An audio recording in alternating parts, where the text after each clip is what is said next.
Online, two pairs of eyes fixed on each other, neither blinking. One set, bright and blue, are full of life. Those eyes stare purposefully.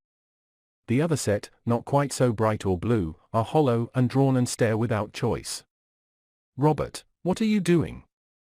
The familiar voice shatters the silence and ends the contest in a draw. I don't know, Grandma, Robert answers as he attaches himself to the old woman's leg. I was outside raking leaves and I saw Grandpa in the window. He seemed to be staring at me, so I ran inside to see what he wanted. He was looking out the window at you? That's so neat. You used to sit and watch him rake leaves for hours. Do you remember? Yeah, I think so. Maybe he was watching me like I used to watch him. I tried to talk to him, but all he did was stare. I thought maybe he wanted to have a contest. The idea catches the old woman as unexpectedly funny. She chuckles, but only for a moment. No, sweetie, Grandpa Edgar isn't trying to win a staring contest, she says as she picks up the young boy. He is just searching his mind for memories. Searching his mind? What does that mean? There is no good way to explain Alzheimer's to an 8-year-old boy, but she instinctively knows it is a grandmother's duty to try. Come over here and I'll tell you, she says, motioning for him to join her on the comfortable chair. The rocker, placed in the room to allow the old woman to spend time with her husband, is just big enough to accommodate a grandmother and her favorite little boy. He jumps into welcoming arms, then settles down next to her. You see, Robert, your mind is like a house. A house, Grandma? That's right. It's kind of small when you are young. You don't have many memories, so you don't need many rooms. What color is it? I don't know. What color do you want it to be? She responds with a grin. How about gray? Gray it is. She smiles. His choice is perfect. Now where was I? My house is small because I'm little. Yes, that's right. You have rooms for eating and sleeping, and another one for playing. And a room for you, Grandma.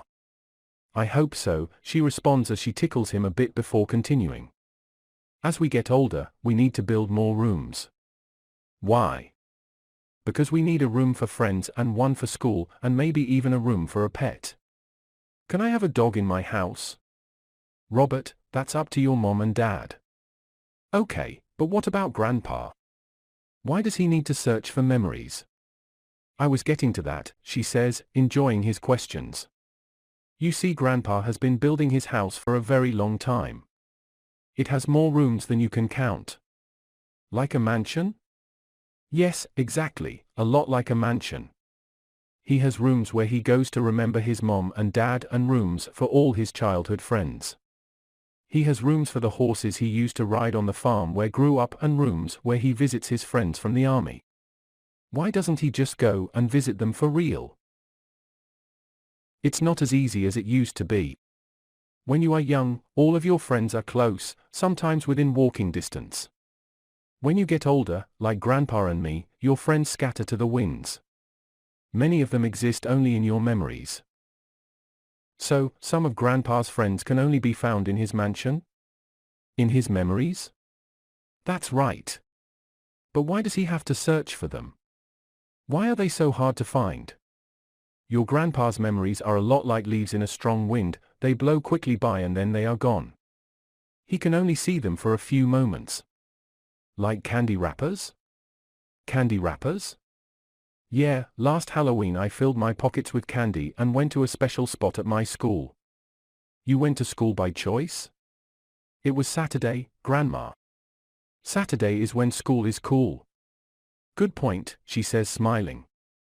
My school is practically in my backyard, and on Saturdays, there is no one around. There is a large cubby where I can hide. It has brick walls on 3 sides, and when it's blowing, the wind spins everything in a circle, kind of like a tornado. A tornado, she says, pretending to be afraid. It's not really a tornado, but when I let one of the candy wrappers loose, it spun round and round. That's a room, Robert. You built it for a very special memory. Did you try to catch the wrapper? No, I just watched it until Mom called me in for dinner, he answers matter-of-factly. What memory is Grandpa looking for? I'm not sure, Robert. You see your grandpa's house, his mansion? Yes, you're right. Your grandpa's mansion is not only very large, it's also very old. Sometimes as things get older, they don't work as well as they used to. Like my first bike. I loved that bike. My mom said I was too big for it, but I rode it until it broke. It's a lot like that, she says, as she gives the little boy a hug. Grandpa Edgar loves his memories like you loved that bike, but it's getting harder and harder for him to find them. Does he remember me, Grandma? You are one of his favorite memories. When you were born, from your very first day, he called you Pumpkin. That was him? I remember being called Pumpkin, but I couldn't remember by who. It was your grandpa, Robert, and when he stares at you, I know he is searching the rooms of his mansion, trying to find those memories, trying to find his pumpkin. I think I understand now, Grandma. Should I stare at him some more, will it help? I'm sure it would, she replies, as she starts to get up from the chair. But right now it's time for some lunch. How about bologna and cheese? That was your dad's favorite. Okay, Grandma, Robert responds, taking the old woman's hand to lead her to the door. Pumpkin. The voice trembles, but the word is clear.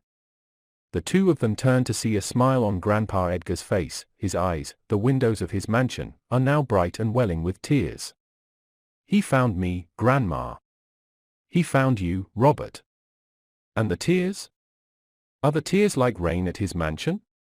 They sure are, Robert. Gentle rain and joyful tears.